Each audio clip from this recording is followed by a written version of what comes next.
बंधुबाबा खरात सोबतचे चाकणकरांचे व्हिडिओ समोर आल्यानंतर चाकणकरांवर टीकेची झोड उठली। रुपाली पाटील, दबानिया, करुणा मुंडे, संजय राऊतांनी चाकणकरांच्या राजीनाम्याची मागणी केली। रुपाली चाकणकरांना तातडीने अटक करून नार्को टेस्ट करा अशी मागणी अंधारेंनी केली।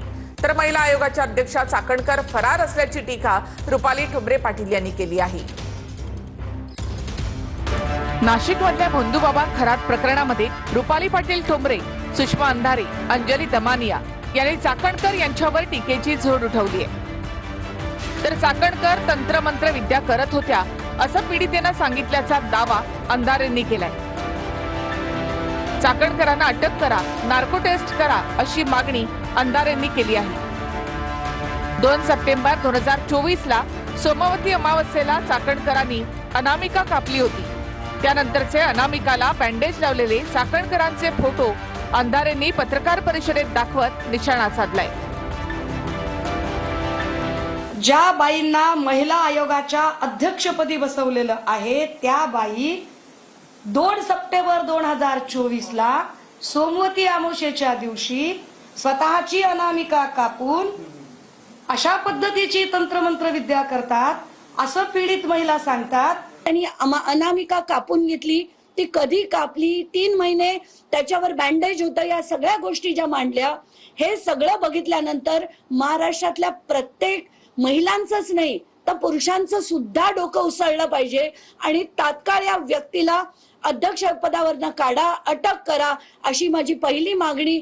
आणि कुठच्याही प्रकारे हे जे प्रकरण आहे ते दाबलं गेलं नाही पाहिजे। सावित्रीची लेक जेव्हा भोंदू पावलांवर वाकली, सावित्रीची लेक जेव्हा भोंदू पावलांवर वाकली, गुलामगिरी, सार्वजनिक सत्यधर्म, साऱ्या अक्षरधनाची अक्षरशः होळी झाली, अक्षरशः होळी झाली। जो दोषी आहे त्यावर प्रचंड मोठी कारवाई, जे नियमात आहे साऱ्या कारवाया जे या ठिकाणी सरकार करताय, पोलीस करताय, मला वाटतं की यामध्ये सत्य समोर येईल आणि सत्यामधून असे भोंदूगिरी करणारे लोक हे या ठिकाणी जेरबंद होतील। राजीनामा तर झालाच पाहिजे, परंतु रुपाली निलेश चाकणकर यांना सह आरोपी केलं पाहिजे आणि मुख्यमंत्र्यांनी सीबीआय कडे याचा तपास दिला पाहिजे।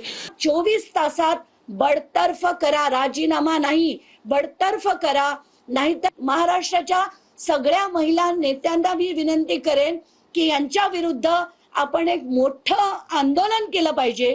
जोपर्यंत ही बाई त्या महाराष्ट्राच्या अध्यक्ष पदावरनं जात नाही तोपर्यंत तिथे ठिय्या आंदोलन आपण दिलं पाहिजे असं मी आज जाहीर करते। सीएम साहेबांनी, देवाभाऊनी आपले आणि सुनेत्रा वहिनींनी जरी दखल घेतली आणि राजीनामा घेतला तो चांगली गोष्ट आहे, नाही तो सोमवारी मी आपले 70-80 व्हिडिओ क्लिप आलेले आहेत, त्या क्लिप मध्ये कोण आहेत ते सगळी माहिती पोलीस घेतीलच। त्या बंधुबाबा अशोक खरातने 250 कोटींची माया जमवली आहे। पाथर्डी, गवळाणे, शिवार, मिरगाव, कहांडळवाडी आणि कर्मयोगी नगर, ओझर विमानतळाजवळ खरातची कोट्यवधींची संपत्ती आहे। तर बंधुबाबा अशोक खरातकडे कोट्यवधींची संपत्ती आहे। पाथर्डीमध्ये अंदाजे 150 कोटींची 30 एकर जमीन आहे। गवळाणे शिवारामध्ये कुटुंबियांच्या नावे 30 कोटी रुपयांची जमीन आहे। मिरगाव आणि कहांडळवाडी या ठिकाणी 45 एकर जमीन आहे, तिची किंमत अंदाजे 2 कोटी रुपये आहे। मिरगावमधील भव्य फार्म हाऊसची किंमत सुमारे 13 कोटी आहे। कर्मयोगी नगर बंगला आणि कॅनडा कॉर्नर येथील कार्यालय ही एकूण मालमत्ता 200 कोटींच्या घरात आहे। साई मंदिरापासून 1.5 किलोमीटरवर 4 एकरचा भूखंड असून त्याची किंमत 50 कोटी रुपये आहे। कॅप्टन खरातचा बिंगा फोडणारा नीरज जाधव अखेर पोलिसांच्या ताब्यात। नीरज जाधव नाशिक क्राईम पोलिसांच्या ताब्यात आहे। नीरज जाधवच्या विरोधात शिर्डीमध्ये गुन्हा देखील दाखल आहे। पीडित मुलीला तिचे मॉफ व्हिडिओचे स्क्रीनशॉट पाठवल्याप्रकरणी हा गुन्हा दाखल होता। नीरज जाधवनेच कॅप्टन खरातच्या केबिनमधील सीसीटीव्ही फुटेज बाहेर आणल्याचा संशय आहे। 100हून अधिक महिलांचा लैंगिक शोषणाचे व्हिडिओ असल्याची माहिती आहे। तर बंधू खरातचा बिंगा फोडणारा नीरज जाधव पोलिसांच्या ताब्यात। जवळपास 100हून अधिक असे व्हिडिओ आहेत। नीरज जाधव सध्या नाशिक क्राईम पोलिसांच्या ताब्यात आहे। नीरज जाधव यानेच कराडच्या केबिनमधील व्हिडिओ बाहेर आणल्याचा संशय आहे. नीरज जाधवच्या विरोधात शिर्डीमध्ये गुन्हा देखील दाखल झालेला आहे.